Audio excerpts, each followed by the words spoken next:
नमस्कार मित्रों, मैं पंकज। आज है आपका 5 सितंबर 2023। जी हाँ, आप देखेंगे कि आज है आपका 5 सितंबर 2023। तो आज की इस वीडियो में हम देखेंगे करंट अफेयर की जो भी घटनाएं हैं, जो भी आपकी न्यूज़ है इस दिन से जुड़े हुए, उनसे जुड़े हुए कुछ महत्वपूर्ण प्रश्नों को ये वीडियो हमारी आधारित होगी। आप देखेंगे बिहार में आपका हाल ही में जातीय आधारित जो जनगणना हुआ है उसका आप देखेंगे सरकार ने सार्वजनिक किया है डाटा। तो बिहार जनगणना से जुड़े हुए सारे प्रश्नों को हमने इस वीडियो में लिया हुआ है। अगर बिहार जनगणना के लिए केवल आप हमारी इस वीडियो को देख लेते हैं तो आप देखेंगे कि बिहार से जुड़ी हुई, इस जनगणना से जुड़ी हुई आपको अलग से वीडियो कोई देखने की जरूरत नहीं पड़ेगी। इसी में आपका सारा प्रश्न क्लियर हो जाएगा, कवर हो जाएगा। और आप देखेंगे कि बिहार जनगणना से अगर आपके आगामी परीक्षा में प्रश्न बनेंगे तो इसी के अंदर से कोई ना कोई प्रश्न आपसे बनेगा।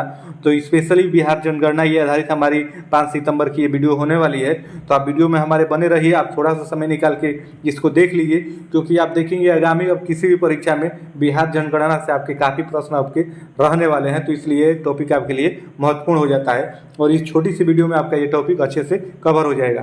तो ये वीडियो की शुरुआत करते हैं और प्रश्नों के माध्यम से देखते हुए चलते हैं। तो सबसे पहला प्रश्न देखेंगे कि जाति आधारित गणना के आंकड़े जारी करने वाला देश का पहला राज्य आपका कौन बना है, आपको ये बताना है। तो आप देखेंगे कि उत्तर प्रदेश, राजस्थान, बिहार, आपके कर्नाटक। तो आप देखेंगे जाति के हिसाब से जनगणना करने वाला पहला राज्य अब आप देखेंगे आपका बिहार बन गया है। तो इसमें आपका ऑप्शन सी सही हो जाएगा। तो आइए यहाँ पे कुछ तथ्यों को देख लेते हैं, ये भी आपके लिए काफ़ी महत्वपूर्ण है, क्योंकि ये भी आपको जानते रहना बहुत महत्वपूर्ण है। यहाँ से भी कभी कभी प्रश्न बन जाते हैं। तो आप देखेंगे कि बिहार सरकार के डेवलपमेंट कमिश्नर विवेक सिंह ने 2 अक्टूबर 2023 को जातिगत आधारित आप देखेंगे गणना के आंकड़े आपके जारी किए हैं। इस गणना के लिए आप देखेंगे बिहार विधानसभा में सर्वसम्मति से आपका प्रस्ताव भी पारित किया गया था। इसमें सभी पार्टियों ने अपनी सहमति दी थी। उसके बाद अगले पॉइंट को देखेंगे। इसके बाद बिहार सरकार 2 चरणों में जाति आधारित सर्वेक्षण कराया था। उसके बाद अगले पॉइंट को देखेंगे। इससे जातियों की आबादी का सामाजिक और आर्थिक स्थिति का आप देखेंगे आंकड़ा जुटाया गया है। हालांकि इस आंकड़े को बाद में आपका प्रकाशित किया जाएगा। वर्तमान में आप देखेंगे जो ये आपका आंकड़ा जुटाया गया, आप देखेंगे कि ये अभी सामाजिक और आर्थिक रूप से ये आंकड़ा अभी जुटाया तो गया है, लेकिन सार्वजनिक नहीं किया गया है। ये आपका बाद में किया जाएगा। और अगले पॉइंट में देखेंगे वर्तमान में जातीय जो है आपका ये जनगणना हुआ है, धार्मिक वर्ग और आबादी का आंकड़ा ही केवल आपको जारी किया गया है। सामाजिक और आर्थिक रूप से जो भी आंकड़ा है ये आपको बाद में जारी किया जाएगा। तो ये भी महत्वपूर्ण है, आप इसको भी ध्यान में रखेंगे। आइए और आगे देख लेते हैं इसी से जुड़े हुए कुछ और तथ्य आपके। तो देश में पिछली बार अगर आपसे पूछा जाए कि जातीय जनगणना आपकी कब हुई थी, ये भी महत्वपूर्ण है, क्योंकि यहाँ से भी आपके प्रश्न बन जाएंगे। तो आप देखेंगे कि वर्ष 1931 में ब्रिटिश इंडिया में पहली बार आपकी जातीय जनगणना आपकी की गई थी। इसके बाद आप देखेंगे जनगणना में जातीय आबादी का आंकड़ा नहीं जुटाया गया। उस 1931 से अब तक एक भी बार आपका नहीं हुआ है दोबारा। तो उसके बाद देखेंगे हालांकि वर्ष 2011 में socio economics and caste section SWS से हुई थी, लेकिन वो उतना आप देखेंगे लागू नहीं हो पाया था। 2021 की जनगणना अभी तक आप देखेंगे नहीं हो पाई थी। कई दलों की मांग है कि इसे भी जातीय आंकड़ा में जुटाया जाए। अगर अर्थात कहने का इसमें मतलब ये है कि जो आप देखेंगे कि हर 10 वर्षों पे आपकी जनगणना होती है, तो जो 2021 में जनगणना होनी थी अभी तक नहीं हो पाई है। तो यहाँ पे देखेंगे जो विपक्ष के पार्टियां हैं, अन्य दल हैं, उन सभी का कहना ये है कि इसमें जातिगत तौर पे पूरे देश में जनगणना की जाए। तो ये यहाँ पे आप देखेंगे पक्ष है विपक्ष का। तो उसके बाद आगे देखेंगे जातीय गणना के अगर आपसे वही पूछा जाए कि इसके फायदे क्या हैं, अगर जातीय गणना होती है तो इससे फायदे क्या होंगे, तो आइए यहाँ पे फायदे की बातों को भी देख लेते हैं। अलग अलग जातियों के लोगों की शिक्षा, सामाजिक, राजनीतिक और आर्थिक क्षेत्र के हालातों का आप देखेंगे पता चलेगा। अगर जातिगत जनगणना होगी तो ये आप पता चलेगा कि किस जाति में आपकी कितनी सामाजिक शिक्षा है, कितनी आपकी राजनीतिक है, आर्थिक रूप से कितने वो सक्षम है। ये सारे हालात आप देखेंगे निकल के आपके सामने आएंगे। उसके बाद अगले पॉइंट में देखेंगे इसके अलावा लोगों के लिए सही पॉलिसी भी लाई जा सकेगी। अब देखेंगे जब तक सही आंकड़ा आ जाएगा जातिगत हिसाब से, तो उस हिसाब से सरकार अपनी पॉलिसी भी उनके लिए लाएगी। आप देखेंगे कि वर्ष 1980 में मंडल कमीशन के सामने सबसे बड़ी समस्या OBC की संख्या को लेकर थी, क्योंकि आखिरी बार जातिगत जनगणना 1931 में हुई थी। इसके अनुसार OBC जो अन्य पिछड़ा वर्ग होता है, आप देखेंगे आबादी देश में उसकी 52% आपकी थी 1931 में। तब मंडल कमीशन ने 1931 की जनगणना के आधार पर अपनी रिपोर्ट आप देखेंगे सरकार को दी थी। तो इसके आधार पर आप देखेंगे देश में ओबीसी को शैक्षणिक और सरकारी नौकरियों में आपको 27% जो आरक्षण ओबीसी को मिलता है इस समय। तो ये 1931 के पॉलिसी के तहत आज भी आप देखेंगे 27% आरक्षण आपका लागू किया गया था। बहुत सारे सामाजिक और आर्थिक नीति हैं जो इस आंकड़े से आप देखेंगे अप्रभावित होने वाले हैं। तो आइए और आगे देख लेते हैं दूसरे प्रश्न को। तो दूसरे में देखेंगे, आपसे पूछा है बिहार जाति आधारित गणना के अनुसार राज्य में कुल आबादी आपकी कितनी है, आपको ये बताना है। बिहार जाति आधारित गणना के अनुसार राज्य में कुल आबादी आपकी कितनी है, आपको इसमें ये बताना है। तो आप देखेंगे कि 13.07 करोड़, 12.07 करोड़, उसके बाद आपका है यहाँ पे 11.07 करोड़, उसके बाद आप देखेंगे आपका है 10.7 करोड़। तो इसमें से आपको बताना है कि कुल आबादी बिहार की कितनी है वर्तमान जनगणना के हिसाब से। तो आप देखेंगे कि जो आंकड़ा बताया गया है सरकार की तरफ से, उसमें आप देखेंगे वर्तमान जो आपकी जनसंख्या है आपका 13.07 करोड़। जी हाँ, पहला ही ऑप्शन इसमें सही होगा। बिहार की कुल आबादी आप देखेंगे 13.07 करोड़ है, यानी आप देखेंगे 13,07,25,310 आपकी कुल आबादी है बिहार की। तो इस बात को भी आप कहीं नोट कर लीजिए, ये महत्वपूर्ण है, आपके आगे परीक्षा में ये प्रश्न यहाँ से बनने वाले हैं। तो अगर वही बात की जाए इसमें कि किस धर्म की कितनी आबादी है, क्योंकि आप देखेंगे धर्म के ही हिसाब से आंकड़ा ये जारी किया गया है फिलहाल, तो किस धर्म की कितनी आबादी है आइए यहाँ पे इसको भी देख लेते हैं। तो पहले आप देखेंगे हिंदू आपके 81.99% है, यानी आपके अगर संख्या की बात की जाए तो 10.71 करोड़ हिंदू धर्म को मानने वाले बिहार में लोग हैं। वही इस्लाम धर्म की बात की जाए तो आप देखेंगे 17.7%, यानी आपके 2.31 करोड़ लोग इनको मानने वाले हैं। इस बात को भी आप नोट कर लीजिए। अगर वही ईसाई की बात की जाए तो आप देखेंगे कि 0.057%, यानी 75,238 लोग आपके ईसाई धर्म मानने वाले हैं। वही सिख धर्म की बात की जाए तो आप देखेंगे 0.11 यानी 14,753 लोग आपके सिख धर्म को मानने वाले हैं। बौद्ध धर्मों की बात की जाए तो बिहार में कुल बौद्ध धर्म मानने वाले आप देखेंगे 0.085% है, यानी 1,11,202 लोग आपके बौद्ध धर्म को मानने वाले हैं।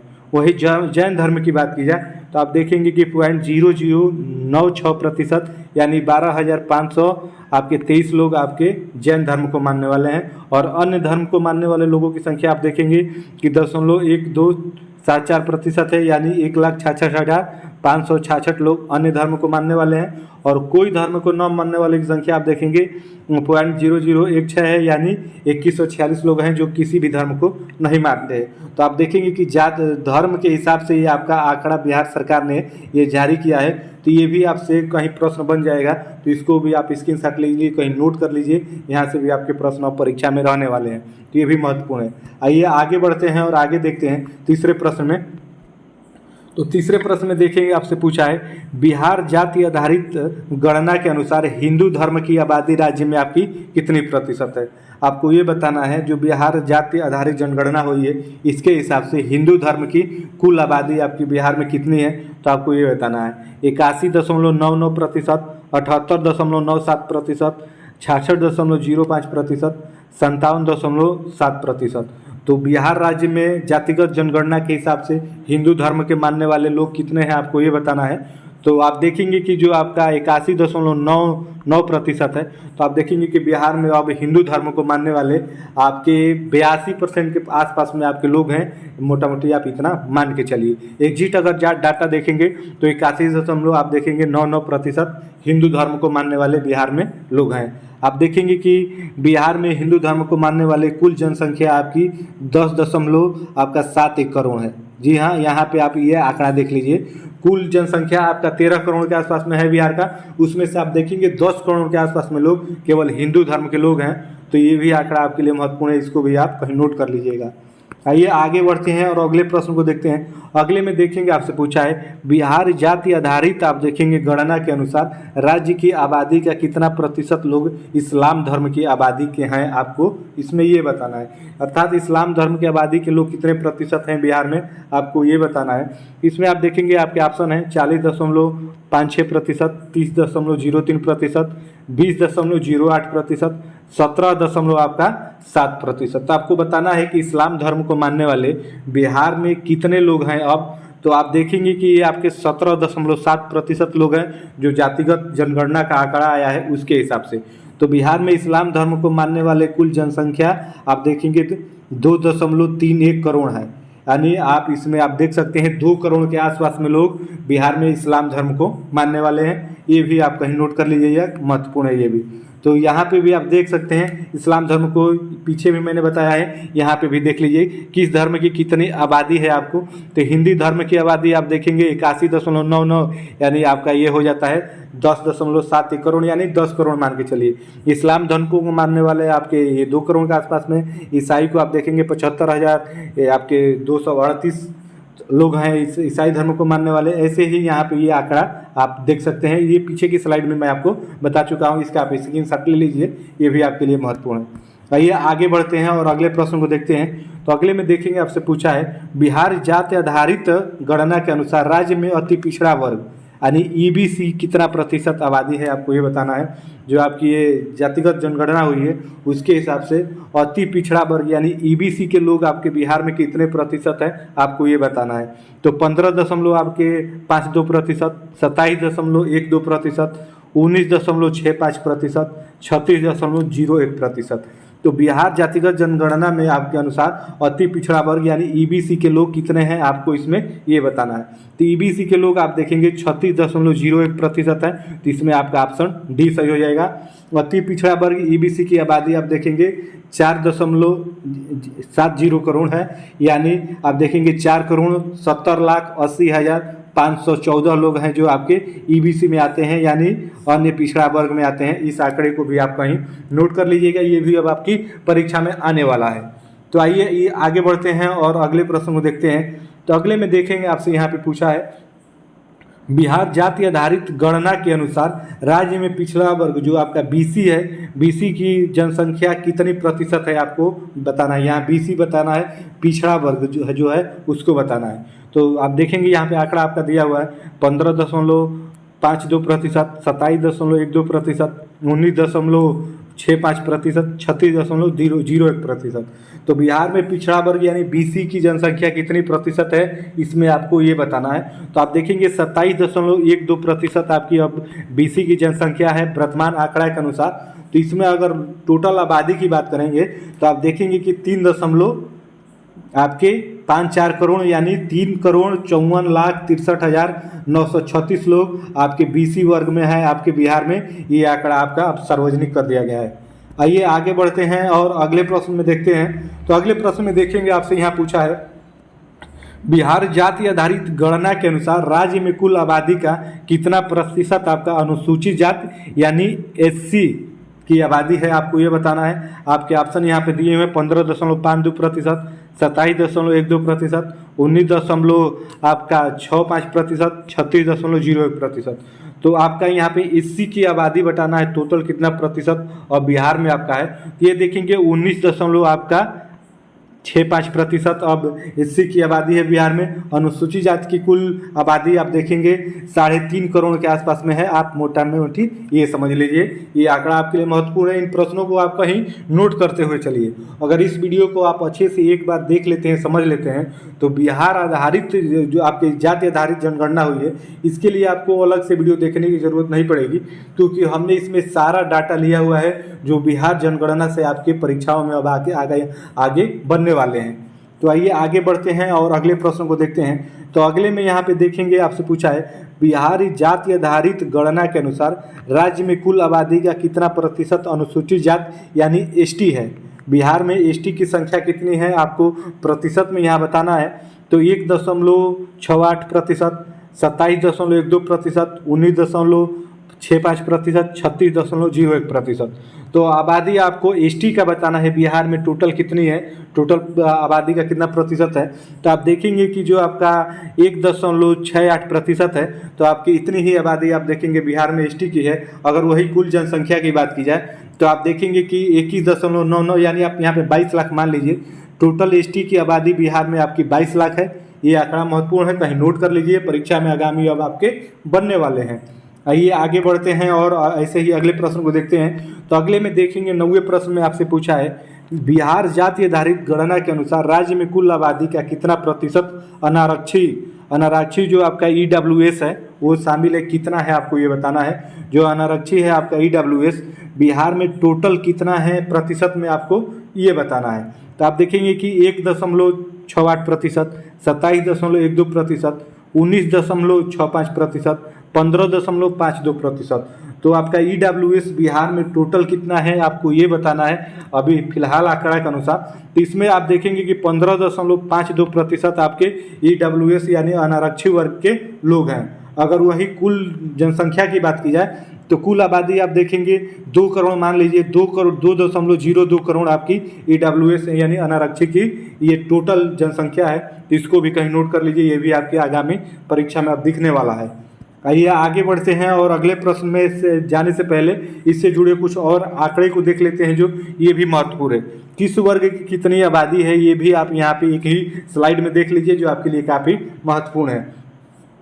अति पिछड़ा वर्ग की बात की जाए तो आप देखेंगे 36.1% यानी 4.70 या इतने करोड़ आपके लोग हैं बिहार में अन्य पिछड़ा वर्ग में। वही पिछड़ा वर्ग में अगर बात की जाए तो आप देखेंगे 27.12% यानी 3.54 करोड़, 3.5 करोड़ मान लीजिए, 3.5 करोड़ लोग यहाँ पे आपके पिछड़े वर्ग में हैं। वही अनुसूचित जाति की बात की जाए तो 19.65% यानी 2.56 यानी 2.5 करोड़ मान लीजिए आपके अनुसूचित जाति के लोग हैं बिहार में। वही अनुसूचित जनजाति की बात की जाए तो उसमें आप देखेंगे कि 1.68% यानी 22 लाख मान लीजिए, 22 लाख लोग आपके अनुसूचित जनजाति के हैं। वही अनारक्षी की बात की जाए जो EWS है 15.52% यानी 2 करोड़ के आसपास में लोग आपके बिहार में अनारक्षित वर्ग के हैं। तो ये सारा डाटा एक ही स्लाइड में है, इसको नोट कर लीजिए, ये आपके लिए महत्वपूर्ण है। और कुछ पॉइंट को नीचे ये नोट कर लीजिए, ये भी आपके लिए महत्वपूर्ण है। पिछड़ा वर्ग और अत्यंत पिछड़ा वर्गों को केंद्र में आप देखेंगे जो केंद्र सरकार है उसके तरफ से अन्य पिछड़ा वर्ग कहा जाता है। ये भी OBC जो है उसको अन्य पिछड़ा वर्ग की श्रेणी में रखा जाता है। वही आगे बात करेंगे पिछड़ा वर्ग और अत्यंत पिछड़ा वर्ग आप देखेंगे दोनों को मिला के 63.14% है आपका बिहार में। वही पिछड़ा वर्ग, अत्यंत पिछड़ा वर्ग और SC ST को अगर मिला लेते हैं तो आप देखेंगे कि 84.48% हो जाता है। और उसके बाद आप देखेंगे आगे अगले पॉइंट को देखेंगे तो मंडल आयोग जिसने 1980 में अपनी रिपोर्ट प्रस्तुत की थी, पूरे देश में OBC की आबादी का हिस्सा का आप देखेंगे 52% रखा था। इस बात को भी आप नोट कहीं कर लीजिए, महत्वपूर्ण है ये स्लाइड आपके लिए। आइए आगे बढ़ते हैं और इससे ही जुड़ा और कुछ बातों को देख लेते हैं जो महत्वपूर्ण है। बिहार में कितना आरक्षण शिक्षा और नौकरियों में दिया जाता है ये भी जान लीजिए, ये भी काफ़ी महत्वपूर्ण है। सबसे महत्वपूर्ण यही है कि आपको कितना आरक्षण बिहार में मिलता है, नौकरी हो या शिक्षा हो, कहीं भी कितना आरक्षण मिलता है आपको जानना महत्वपूर्ण है। तो अति पिछड़ा वर्ग जो आपका EBC है उसको देखेंगे 18% आरक्षण मिलता है नौकरी में बिहार में। वही पिछड़ा वर्ग जो BC से हैं उनको 12% आरक्षण मिलता है बिहार में नौकरी या शिक्षा में। वही पिछड़ा वर्ग और अत्यंत पिछड़ा वर्ग का आरक्षण आप देखेंगे ये 30% है। दोनों का मिला के आप देखेंगे 30% आरक्षण है बिहार में नौकरी या शिक्षा में। तो ये काफ़ी तीनों पॉइंट महत्वपूर्ण है, इसको भी नोट कहीं कर लीजिएगा। और आइए आगे देख लेते हैं। हिंदू अगड़ी जाति आप देखेंगे ब्राह्मण उसमें आ जाता है, भूमिहार आ जाता है, राजपूत आ जाता है, कायस्थ आ जाते हैं। इनकी आप देखेंगे कुल आबादी का सिर्फ आपका 11.6% ही ये लोग हैं जो आपके हिंदू अगड़ी जातिया के लोग हैं। तो ये इतने ही लोग हैं। पिछड़ी OBC जाति आप देखेंगे 63.1% है। तो इसको भी आप कहीं नोट कर लीजिएगा, ये भी महत्वपूर्ण आंकड़ा है आपके लिए। आइए आगे बढ़ते हैं और ऐसे ही अगले प्रश्न में देखते हैं। बिहार जाति आधारित जनगणना के अनुसार राज्य में किस जाति की जनसंख्या सबसे ज़्यादा है? अगर इंडिविजुअली आपसे जाति पूछा जाए कि किस जाति के लोग बिहार में सबसे ज़्यादा हैं वर्तमान आंकड़े के अनुसार, तो उसमें आपका यादव दिया है, रविदास दिया है, ब्राह्मण दिया है, कुर्मी दिया है। तो इसमें आपको बताना है कि किस जाति के लोग बिहार में सबसे अधिक हैं। तो इसमें आप देखेंगे कि आपका यादव हो जाएगा। यादव बिरादरी के लोग बिहार में सबसे ज़्यादा हैं। ये महत्वपूर्ण पॉइंट है आपके लिए, ध्यान रखेंगे। यादव आप देखेंगे 1.86 करोड़ आबादी है टोटल बिहार में और कुल आबादी का आप देखेंगे 14.26% है। तो इसलिए ये महत्वपूर्ण है। इसको अगर पूछा जाए आपसे कि बिहार में सबसे अधिक आबादी की जाति के है तो यादव की है, और कितनी है तो आप देखेंगे कि 1.86 करोड़ आबादी है। इस बात को भी आप ध्यान रखेंगे। आइए आगे बढ़ते हैं और अगले प्रश्न में देखते हैं। तो आगे देखेंगे अब इस प्रश्न में बना है कि भारत के किस क्रांति के जनक डॉक्टर एम.एस. स्वामीनाथन का निधन आप देखेंगे 28 सितंबर 2023 को हो गया। जो आपके एम.एस. स्वामीनाथन है, इनका निधन आप देखेंगे हाल ही में हुआ है आपका 28 सितंबर 2023 को। तो किस क्रांति के जनक थे आपसे ये पूछा है, तो आपको ये बताना है कि ये नीली क्रांति, मिसाइल क्रांति, हरित क्रांति, सफ़ेद क्रांति। तो एम.एस. स्वामीनाथन किस क्रांति के जनक थे, तो आप देखेंगे कि आपके हरित क्रांति के जनक थे। तो इसमें आपका ऑप्शन सी सही हो जाएगा। तो इनसे जुड़े 2 पॉइंट और देख लीजिए। डॉक्टर एस स्वामीनाथन का पूरा नाम आप देखेंगे मनकोम्बू शिवम स्वामीनाथन है, और वही देखेंगे वो प्रसिद्ध कृषि वैज्ञानिक और भारत में हरित क्रांति के जनक थे। वे 98 वर्ष के थे। आइए आगे और देख लेते हैं कुछ महत्वपूर्ण पॉइंट इन्हीं से जुड़ा हुआ। अगर आपसे हरित क्रांति की सफलता के लिए कार्य के बारे में देखा जाए कि कौन हरित क्रांति के क्षेत्र में सबसे ज़्यादा कार्य किया, तो आप देखेंगे कि डॉक्टर स्वामीनाथन ने हरित क्रांति की सफलता के लिए 2 केंद्रीय आपके कृषि मंत्री रहे हैं। आपके देखेंगे सी सुब्रमण्यम, जो 1964 से 67 तक आपके कृषि मंत्री रहे, और उसके बाद आप देखेंगे जगजीवन राम, जो आपके 1868 से लेके 70 और फिर आपके 1974 से लेके आपके देखेंगे ये आपके 77 तक का साथ मिलकर उनके साथ इन्होंने ये काम किया। आप आगे देखेंगे यह एक कार्यक्रम था जिसमें रासायनिक जैविक प्रौद्योगिकी के अनुकूलन के माध्यम से गेहूं और चावल के उत्पादन में भारी उछाल का मार्ग प्रशस्त किया था आपका एम स्वामीनाथन ने। गेहूं की उच्च पैदावार में अहम योगदान आप देखेंगे स्वामीनाथन जी का ही रहा है। वर्ष 1960 के अकाल के हालात के समय आप देखेंगे कि डॉक्टर स्वामीनाथन ने अमेरिकी साइंटिस्ट नॉर्मन बोरलॉग और अन्य साइंटिस्टों के साथ मिलकर गेहूं और चावल की अधिक उपज वाली किस्मों की आप देखेंगे डेवलपमेंट किए थे। तो इसलिए आप देखेंगे इन्हें हरित क्रांति का जनक कहा जाता है। तो ये सारे पॉइंट महत्वपूर्ण है हरित क्रांति से जुड़ा हुआ, तो इसे भी आप कहीं नोट कर लीजिए, काफ़ी महत्वपूर्ण है आपके लिए। आइए आगे बढ़ते हैं और इससे और देख लेते हैं कि इनको कौन सा अवार्ड मिला, ये भी महत्वपूर्ण है। इनको कब कौन सा अवार्ड मिला। जो आपके एम स्वामीनाथन है, इनको बहुत सारे अवार्डों से नवाजा गया है। तो किस सन में किस अवार्ड से नवाजा गया, ये भी महत्वपूर्ण है। तो आप देखेंगे कि 1965 में इन्हें आप देखेंगे चेकोस्लोवाक की एकेडमी की तरफ से साइंसेज में इन्हें मेडल मिला था। वहीं 1967 में देखेंगे पद्मश्री पुरस्कार मिला। 1971 में रमन मैग्सेसे पुरस्कार इनको मिला। 1972 में पद्म भूषण पुरस्कार से सम्मानित किया गया। वही 1986 में देखेंगे अल्बर्ट आइंस्टीन वर्ल्ड साइंटिस्ट जो अवार्ड है उसे सम्मानित किया गया। अब 1987 में वर्ल्ड फूड सेफ्टी अवार्ड से इन्हें सम्मानित किया गया। 1979 में पद्म भूषण अवार्ड से सम्मानित किया गया, और 1981 में आप देखेंगे टाइलर अवार्ड इन्हें दिया गया। तो ये सारे अवार्ड महत्वपूर्ण है जो आपके एम स्वामीनाथन को दिए गए थे। इनमें से कोई भी अवार्ड आपसे परीक्षा में पूछ सकता है, तो ये आप स्क्रीनशॉट ले लीजिए, स्क्रीनशॉट आपके लिए काफ़ी महत्वपूर्ण होगा। आइए आगे बढ़ते हैं और अगले प्रश्न को देखते हैं। तो अगले प्रश्न में देखेंगे यहाँ आपसे पूछा है कि T20 इंटरनेशनल में सबसे ज़्यादा रन बनाने वाली टीम आपकी कौन बन गई है, आपको ये बताना है। आप देखेंगे ये घटना हाल ही में हुई है, इसलिए महत्वपूर्ण है करंट अफेयर की दृष्टि से। तो आपको ये बताना है कि T20 इंटरनेशनल में सबसे ज़्यादा रन बनाने वाली टीम कौन सी बन गई है। तो भारत, नेपाल, ऑस्ट्रेलिया, अफगानिस्तान। तो सबसे अधिक रन किस टीम ने बनाई है, तो आप देखेंगे ये हाल ही में बना है नेपाल की तरफ से, तो इसमें आपका नेपाल हो जाएगा। आप देखेंगे कि 19वें एशियन गेम्स में यह रिकॉर्ड 27 सितंबर 2023 को बना। नेपाल ने आप देखेंगे मंगोलिया के खिलाफ 20 ओवर में 3 विकेट खोकर 314 रन आपके बनाए। इसी के साथ नेपाल पुरुष आप देखेंगे T20 में 300 से अधिक रन बनाने वाली आपकी यह पहली टीम हो गई है। नेपाल एक पारी में सबसे ज़्यादा 26 छक्के लगाने वाली भी टीम आपकी बन गई है। अगर ये भी प्रश्न बन जाए कि T20 इंटरनेशनल में एक पारी में सबसे ज़्यादा अधिक छक्के लगाने वाली टीम कौन सी है, तो आपकी अब नेपाल होगी। इस बात को भी आप कहीं नोट कर लीजिएगा। आइए आगे बढ़ते हैं और अगले प्रश्न में देखते हैं। तो अगले प्रश्न में देखेंगे आपसे पूछा है 19वें एशियन गेम्स में नेपाल ने किस टीम को 273 रनों से हराकर T20 इंटरनेशनल में सबसे बड़ी जीत का वर्ल्ड रिकॉर्ड बनाया है, आपको ये बताना है। तो भारत को नेपाल को, मंगोलिया को, अफगानिस्तान को। तो आप देखेंगे कि नेपाल ने मंगोलिया को 273 रनों से हराकर सबसे बड़ी जीत दायर की यहाँ पे। तो इसमें आपका मंगोलिया सही हो जाएगा। तो आप देखेंगे कि नेपाल ने मंगोलिया के खिलाफ 20 ओवर में 3 विकेट खोकर 314 रन बनाए।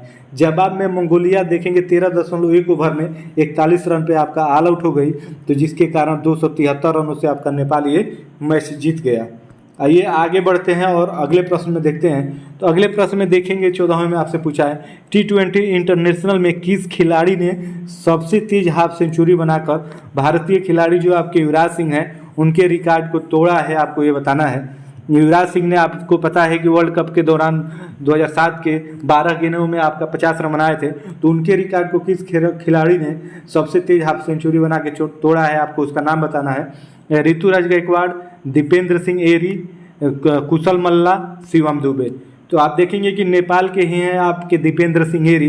दीपेंद्र सिंह एरी ने आप देखेंगे कि 9 गेंदों में आपके 50 रन बना के युवराज सिंह का ये रिकॉर्ड तोड़ा है। तो इसमें आपका दीपेंद्र सिंह एरी हो जाएगा। आप देखेंगे कि युवराज सिंह ने वर्ष 2007 T20 वर्ल्ड कप में 12 गेंदों पर आपके हाफ सेंचुरी बनाई थी। इस मैच में उन्होंने लगातार 6 छक्के भी लगाए थे। उसके बाद आगे देखेंगे, दीपेंद्र ने यह रिकॉर्ड 27 सितंबर 2023 को एशियन गेम्स में आपका तोड़ दिया है। उन्होंने 9 गेंदों पे ही 50 रन बना दिए हैं। आइए आज के दिन से जुड़े हुए अगले प्रश्न व अंतिम प्रश्न को देख लेते हैं। तो ये भी आपके लिए महत्वपूर्ण है। किस राज्य, आप देखेंगे किस राज्य सरकार ने सितंबर 2023 में मुख्यमंत्री निर्माण श्रमिक पेंशन योजना लॉन्च की है, आपको ये बताना है। किस राज्य सरकार ने सितंबर 2023 में मुख्यमंत्री निर्माण श्रमिक पेंशन योजना आपकी लॉन्च की है, आपको इसमें ये बताना है। तो आपकी राजस्थान सरकार ने, छत्तीसगढ़ सरकार ने, मणिपुर सरकार ने, उत्तर प्रदेश सरकार ने, किस सरकार ने आपके मुख्यमंत्री निर्माण श्रमिक पेंशन योजना आपकी लॉन्च की है, आपको ये बताना है। इसमें आपका छत्तीसगढ़ हो जाएगा। छत्तीसगढ़ सरकार ने इसको हाल ही में लॉन्च की है। तो आइए इससे जुड़े हुए तथ्यों को देख लेते हैं। इस योजना को छत्तीसगढ़ के मुख्यमंत्री भूपेश बघेल और कांग्रेस अध्यक्ष आप देखेंगे मल्लिकार्जुन खड़गे ने लॉन्च किया। उसके बाद आगे देखेंगे, इस योजना के तहत 10 साल के लिए आप देखेंगे रजिस्टर्ड रहे 60 वर्ष के आयु पूरी करने वाले निर्माण श्रमिकों को जीवन भर आप देखेंगे 1500 रुपये का प्रति माह पेंशन दिया जाएगा। तो ये महत्वपूर्ण, ये भी स्लाइड है आपके लिए, इसको भी कहीं नोट कर लीजिएगा। ये हाल ही में योजना लॉन्च की गई है, तो ये परीक्षा की दृष्टि से काफ़ी महत्वपूर्ण हो जाता है। तो आप देखेंगे कि ये रहे आपके 5 अक्टूबर से जुड़े हुए करंट अफेयर के सारे महत्वपूर्ण प्रश्न। आपको उम्मीद है अच्छे से समझ में आया होगा। अगर इस वीडियो को आप देख लेते हैं एक बार, तो जनसंख्या से जुड़ी हुई जो बिहार की जातिगत जनगणना हुई है, इससे जुड़ी हुई वीडियो आपको अलग से देखने की ज़रूरत नहीं पड़ेगी। इस वीडियो में हमने इन सारे प्रश्नों को लिया है जो आपके बिहार से काफ़ी स्पेशल है। तो 5 सितंबर की वीडियो आप जरूर देख लीजिएगा। बिहार जातिगत आधारित जनगणना के लिए ये स्पेशल है। इसके बाद आपको अलग वीडियो देखने की ज़रूरत नहीं पड़ेगी। तो फिर मिलेंगे नेक्स्ट वीडियो में, तब तक के लिए आप सभी को जय हिंद।